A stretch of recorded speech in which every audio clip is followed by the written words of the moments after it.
this city as a homesick college kid. But as soon as I set foot on the red line to Chinatown, tea token in hand, I knew I was home. This will be a huge team effort.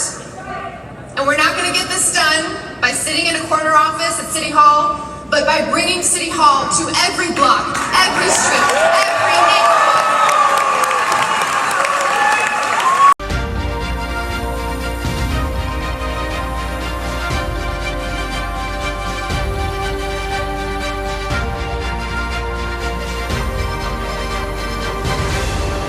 本节目由 AFATAG 智能广告价签系统冠名赞助播出。省成本，不出错，提销量，创收入。AFATAG 智能广告价签系统。谈人道，谈商道，谈世道，尽在波士谈。大家好，欢迎收看波士谈，我是黎奇。今天呢，我们的节目呢来到了波士顿的 Chinatown。Michelle 吴在11月2日当选的波士顿市长的讲话当中呢，提到了，当他第一次来到波士顿作为一名大学生的时候呢，犯了严重的思乡病哈。但是每次他来到 Chinatown， 手里拿着一杯茶的时候呢，就感觉回到了家一样。那么今天呢，他将在这里进行一场面对少数族裔和媒体就他们所关心的民生和他即将推行的新政的话题一个面对面的深入的交流。那么在10月2日的胜选演讲当中，他也提到了，他不会坐在市政厅的办公室里面，他会走出市政厅，和他的团队把市政厅带到每一条街、每一个社区、每一个街区。那么今天呢，也是他兑现诺言的时刻。那么究竟在这样的座谈会当中，大家会就什么样的问题展开怎样的对话呢？我们一起来了解一下。Thank you so much.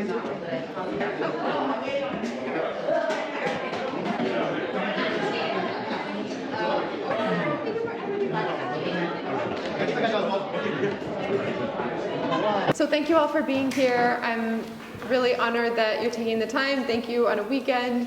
We have had a very busy transition so far. It has only really been, 8 days, I think. It feels like a lifetime. And there's a lot to do. So we have just in the last few days made some major announcements. Just yesterday, we introduced the first few cabinet picks for the new administration. This will be a team that is centered on, in part, the issues concentrated at Mass Ave and Melia Cass Boulevard.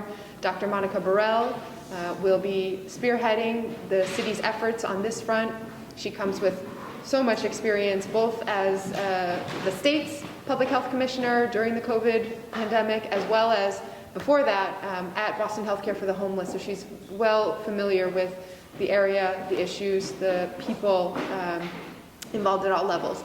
She will be joined on this effort, and these two leaders also focusing on many, many other efforts, by Dr. Bisola Ojikutu, who is the Executive Director of the Boston Public Health Commission, who is being elevated into the cabinet, as well as Chief Sheila Dillon, who will be staying on in a capacity and charged with a mandate to make sure that housing affordability and housing stability is at the foundation of our recovery.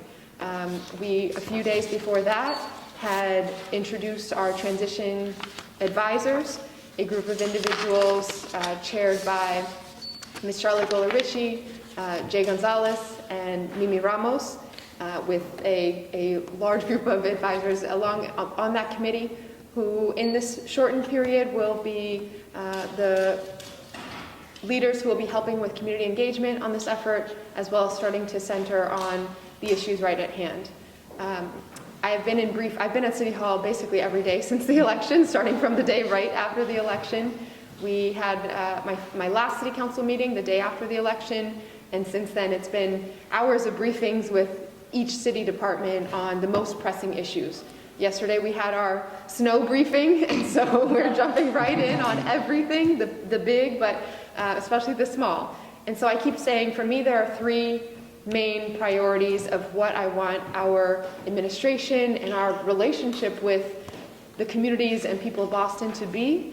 First is that we will do the big and the small, and that city government is special because we get to do the big by getting the small things right. These are the things that matter most to people every single day, right? Whether our streets are safe and clean, whether trash pickup happens well, whether when you call and reach out, you get a timely response that meets your needs and meets our residents where they are. Number 2 is getting City Hall out of City Hall, into the neighborhoods, into our streets, into our communities. And how we are going to be thinking about some ways to restructure how our departments function so that there will be that much closer relationship and emphasis on being out in community and meeting people where they are. And then last but certainly not least is to embrace the possibility of where this city should be going and can be going. We've been talking about the same issues for a long time, and now is the moment for many, many reasons to dig in and really aim to get at root causes and tackle our biggest challenges. How important, and I want to thank you because out of all the candidates, not just mayoral, out of all the candidates, city council district at large, you were the only candidate that had your team, and shout out to the team, that suggested that what you just said be demonstrated in media buys. I was very transparent that your team reached out and wanted to support a Black-owned business, but then also in reach into the community via a very small local good platform. How important is it engaging these type of platforms to making sure there's a liaison between what you're trying to administer and then what the community is saying? For example, you were on this morning and people were asking about the administration transition, but you've been I've shared it, other people have shared it. And so where do you see the value of this sort of culture and platform in of color media? Yeah, and so thank you for what you do.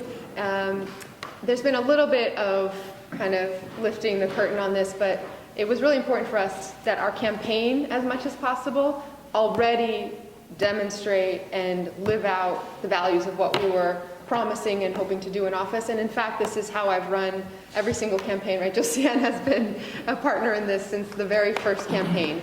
And so we follow her guidance and leadership on so much of this. But if you look at the numbers on how each of the different candidates and campaigns spent the dollars that we raised, our dollars went to media outlets that are the heart of how communities of color, how immigrant communities, how multilingual communities get information.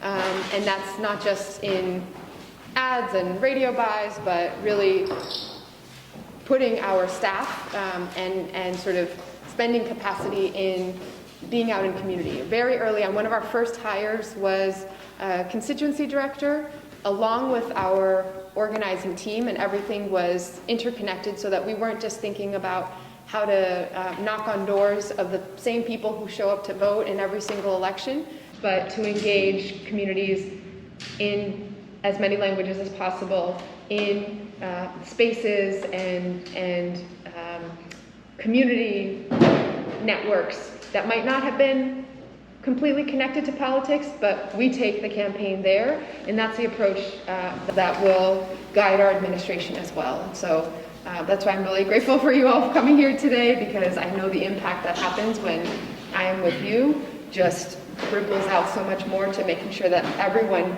can see themselves reflected in city government, in the decision making, and that should be true throughout our cabinet decisions all the way throughout the entire operations of city government. Talking about housing, we have a huge Brazilian community living in Alston and Brighton. They are facing issues about housing, so I'd like to know if you have any specific plan for people of color, immigrants, and of course I'm talking about the Brazilian community in Alston, Brighton. The issue of housing, especially for immigrant communities, continues to be one of the most urgent issues the city is facing. I had lots of conversations with Chief Sheila Dillon about ways in which the city's approach to housing needs to be more forceful, more urgent, and louder on the resources that we need from other levels of government and how we will deploy them.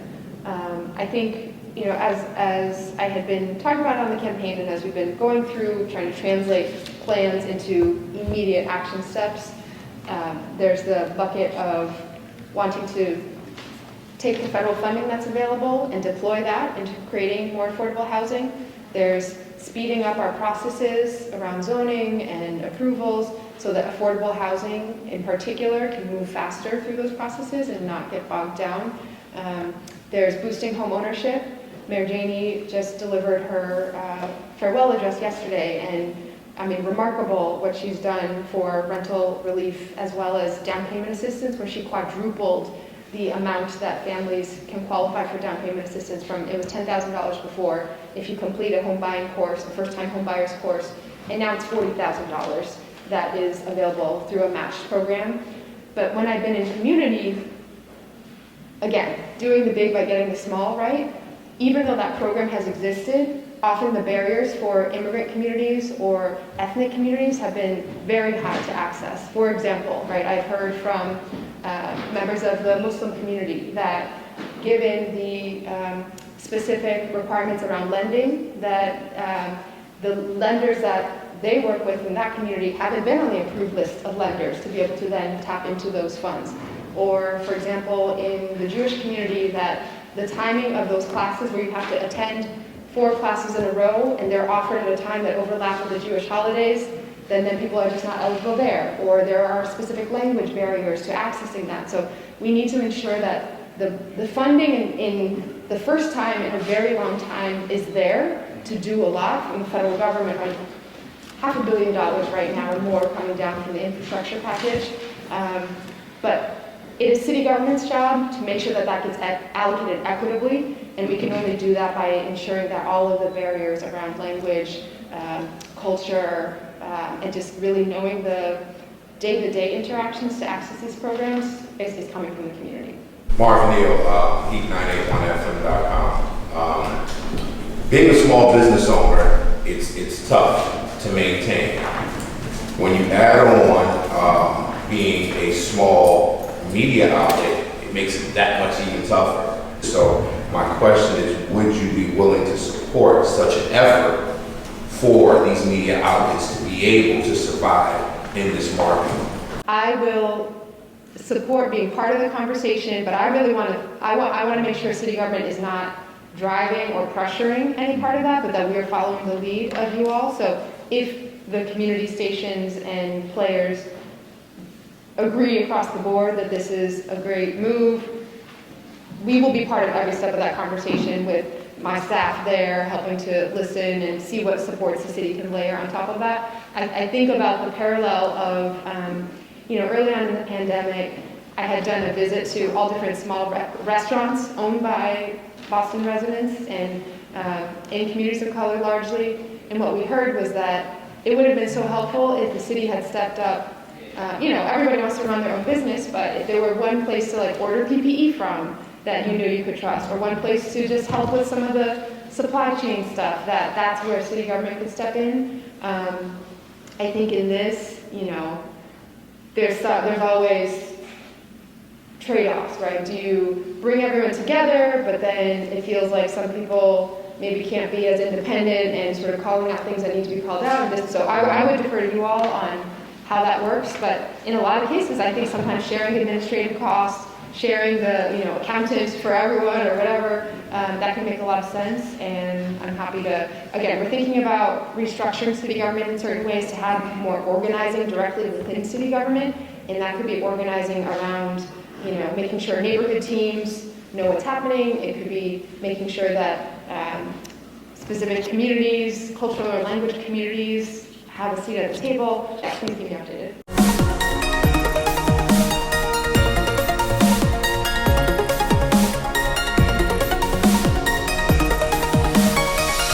本节目由 AFATAG 智能广告价签系统冠名赞助播出，省成本，不出错，提销量，创收入。AFATAG 智能广告价签系统。So I have two questions. The first one is, a lot of immigrants experience frustration when they come here with a degree from their countries of origin and they're not able to practice here because their degree is not valid. And I think this is crucial, for many immigrants to be able to advance their careers and actually get access to a good job.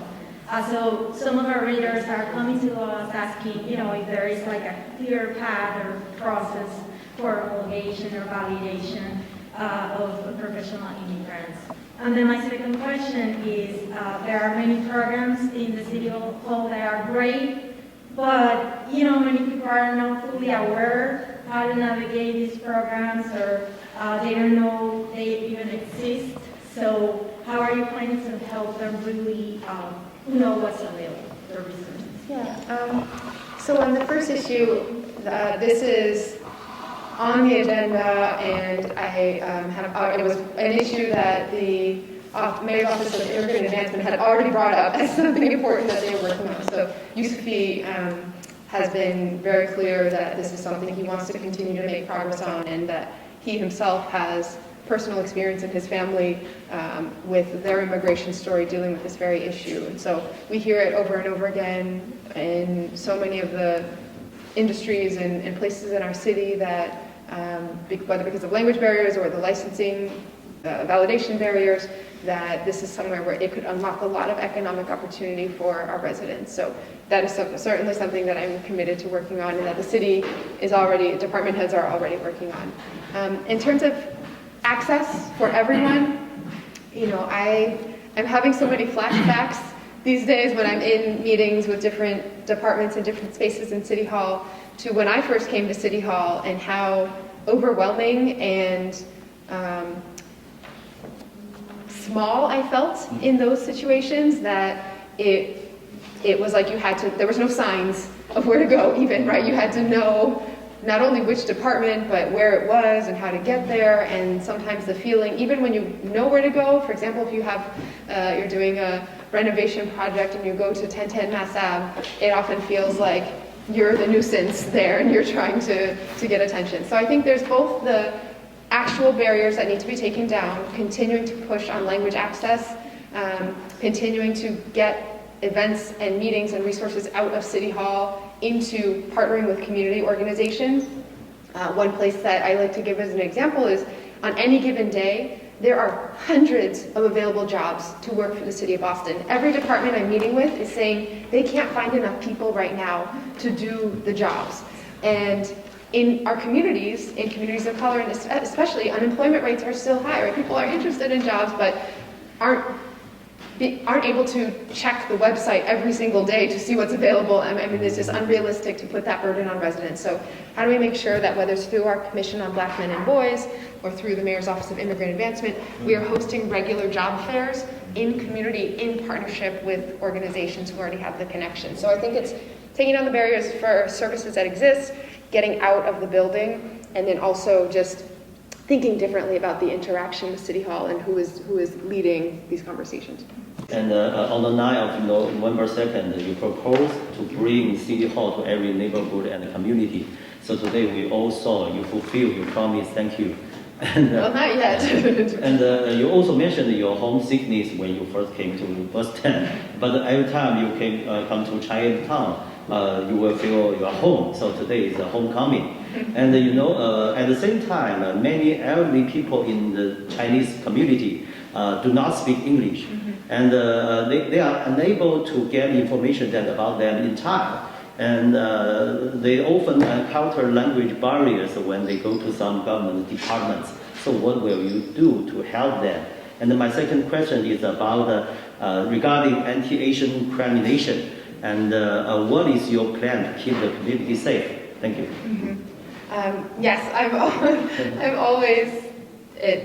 There's so many places in the city that bring me great joy. Chinatown is sort of the OG, the original spot that I really saw myself and my family and the culture that I grew up in really reflected and wrapped around. And so this is a neighborhood and a community also that is at great risk, not just from the incidents that we have seen around the country of anti-Asian hate and discrimination and the rise of racism across and hatred across every community, but again, housing, the rising housing costs that are displacing residents here is very, very intense given the pressures of development so close to downtown. And so to take down barriers, I think one is having an administration that is visible and in the neighborhoods and in every language. Two is partnering with the community organizations that are doing this work on the ground, who have the relationships and who know the people and the issues. And I think that's also about how we address ending racism and hatred as well, is that we cannot be in silos, community by community by community, but creating space for everyone to come to Chinatown, for everyone in Chinatown to be at the events that we're doing at Nubian Square and in East Boston. And so I really want to celebrate and lift up and infuse each one of our communities and neighborhoods to be a thriving place, as revitalized as possible, but more importantly to connect everyone together is I think what will unlock the possibility of Boston. Thank you. Thank you so much. Thank you, everyone.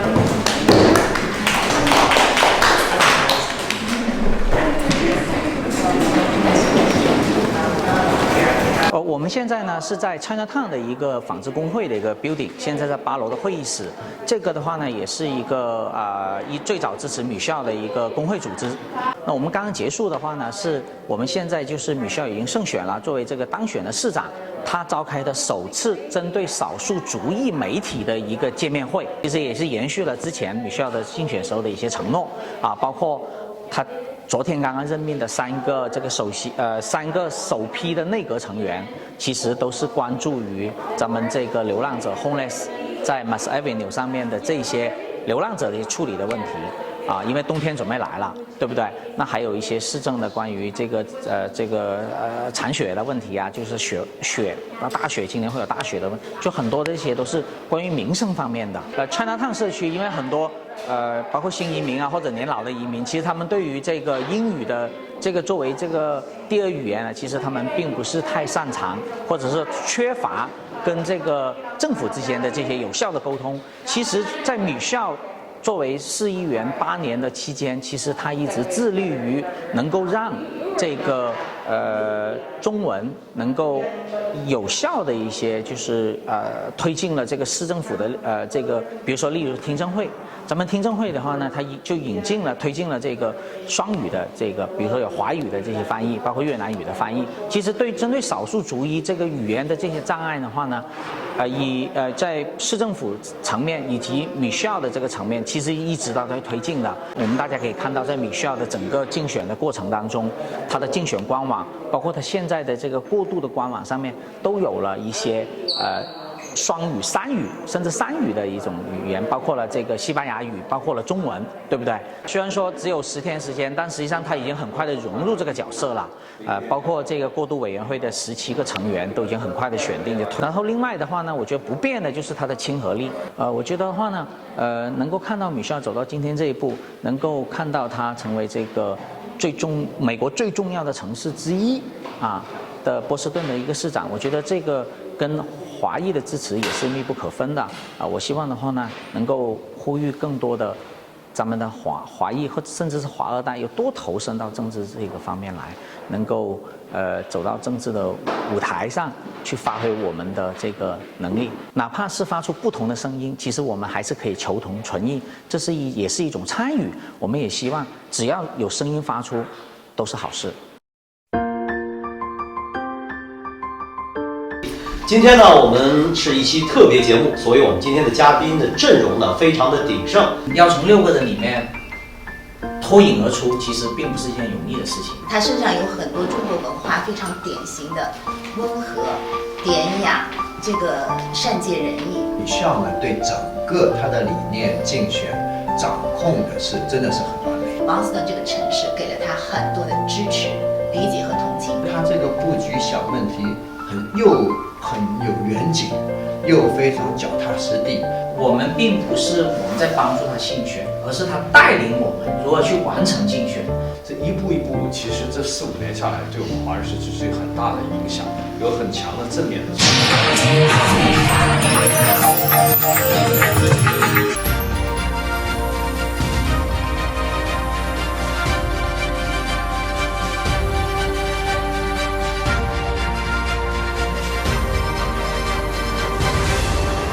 本节目由 AFATAG 智能广告价签系统冠名赞助播出，省成本，不出错，提销量，创收入。AFATAG 智能广告价签系统。